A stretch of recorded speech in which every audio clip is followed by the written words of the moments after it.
Me again, your ate nyo Jaja, no edit, no filter, just me. So for today's video, ayan, kahapon di ako nakapag-video. So this vlog is for everyday vlog. So like what I said, no edit, no filter, ito na yon. So hindi ako so itong vlog na to is about sa pagpapakatotoo, hindi mo kailangang mag-makeup or hindi mo kailangang sobrang ganda mo sa vlog. Alam mo yun, gusto ko lang din mag-share. So, share about life, thoughts for today. Like today, what I learned from today is gusto ko lang i-share na sometimes, or not sometimes, always, there's a tendency na mag-isip tayo ng mag-isip, hanggang mag-worry ng mag-worry, hanggang sa malusaw na ang utak natin kakaisip. But suddenly, stop. Look and look above. Look above.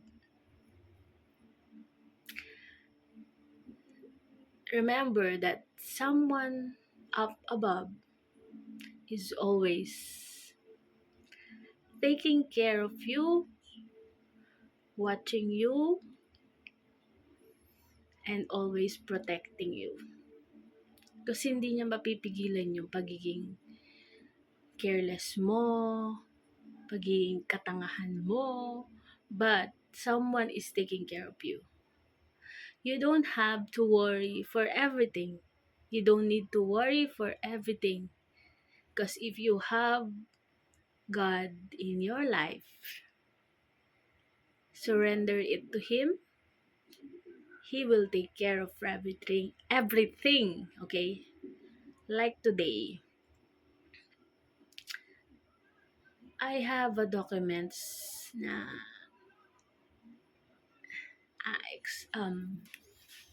like let's say kulang or expired na. But I don't feel worried. I don't feel yung nag-aalala. Siyempre nag-aalala pa rin, but I let Him do. I will pray for it na makaalis tayo or makapunta tayo sa isang lugar nang hindi magkaroon ng aberya. What we call it is just trust Him, have faith on Him na hindi kanya pababayaan. Everything will be okay.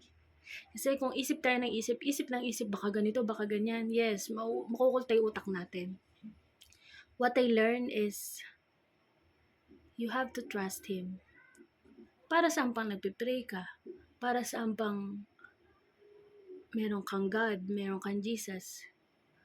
Andiyan si Papa Jesus, andiyan ang ating Father God in heaven. Kung hindi ka magtitiwala sa Kanya, remember, He is the Creator.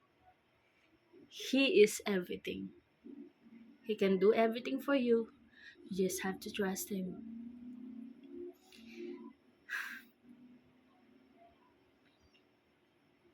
What I learned is, just relax, calm down.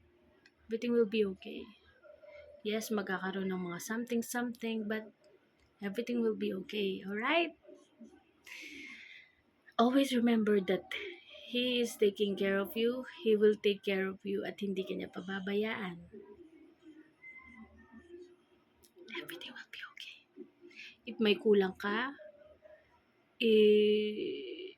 ganun. Basta, just call Him. Okay? Yes, may mga bagay kasi na hindi tayo nagagawa. Minsan, tayo minsan may katangahan din, ganyan. May katangahan, ganun. Parang ako, minsan naman ganun tayo may times, di ba? But anyway,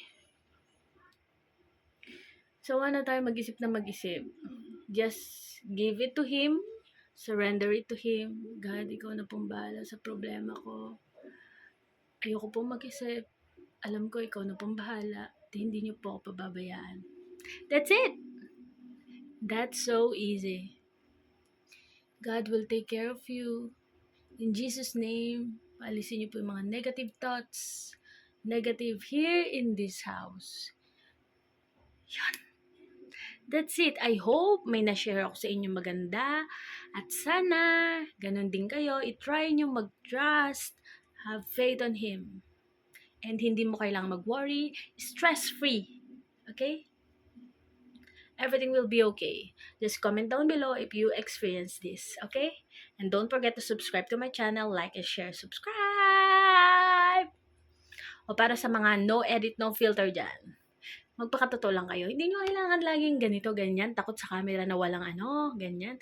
Basta, just be yourself. Bye! See you in my next vlog!